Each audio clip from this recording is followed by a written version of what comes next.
अस्सलामुअलैकुम रहमतुल्लाहि व बरकातुहू। बिस्मिल्लाहिर्रहमानिर्रहीम। आज मैं बना रही हूँ प्याज करेले। इसके लिए मैंने 1 किलो प्याज लिया है, 1 किलो करेले लिए हैं, 15 अदद मैंने मिर्चें ली हैं सबल, और 6 अदद मैंने टमाटर, 6 से 7 अदद मैंने टमाटर लिए हैं। अनारदाना मैंने लिया है, इसको मैंने पानी में भिगो दिया है, पहले मैंने इसको वॉश कर लिया था।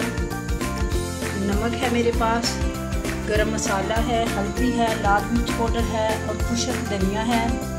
ये मसाले इसमें मैं डालूँगी। नमक मैंने पहले भी लगा लिया था करेलों को, नमक और हल्दी लगा के मैंने इसको रख दिया था, 20 मिनट के लिए रखा था। फिर मैंने अच्छे से इसको वॉश कर लिया है। हाथों के साथ इसको अच्छी तरह से मल लेते हैं ताकि इसकी जो कड़वाहट है वो ख़त्म हो जाए। मज़ीद इसकी कड़वाहट ख़त्म करने के लिए जब इसको फ्राई करते हैं तो इसमें 1 टीस्पून सोया सॉस डाल लेते हैं। अब मैं इसको करेलों को फ्राई करूँगी।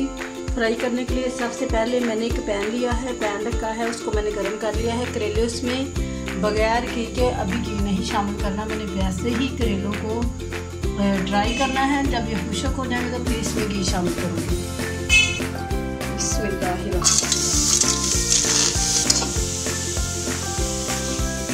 पानी बिल्कुल खुश्क हो जाएगा तो फिर मैं इसमें घी शामिल करूँगी।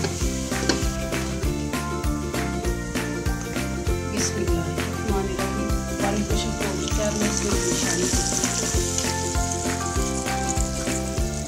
घी शामिल किया है। इसको मैं फ्राई कर देती हूँ। इन करेलों को इतना फ्राई करना है कि इसका हल्का ब्राउन कलर आ जाए।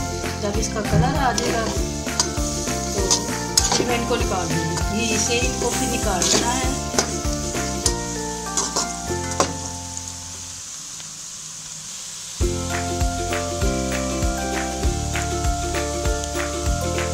एक टीस्पून मैंने इसमें सोया सॉस शामिल कर दी, इसकी कड़वाहट खत्म करने के लिए।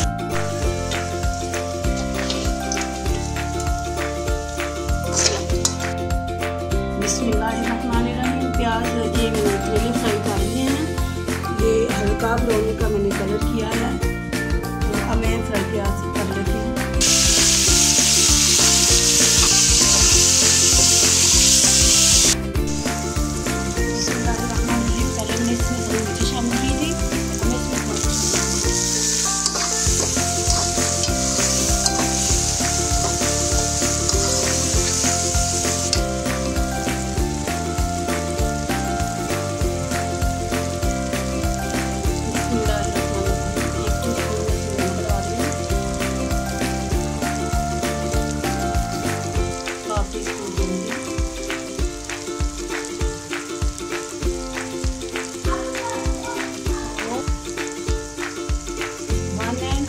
मैंने इसमें लाल मिर्च का पाउडर डाला है और 2 टीस्पून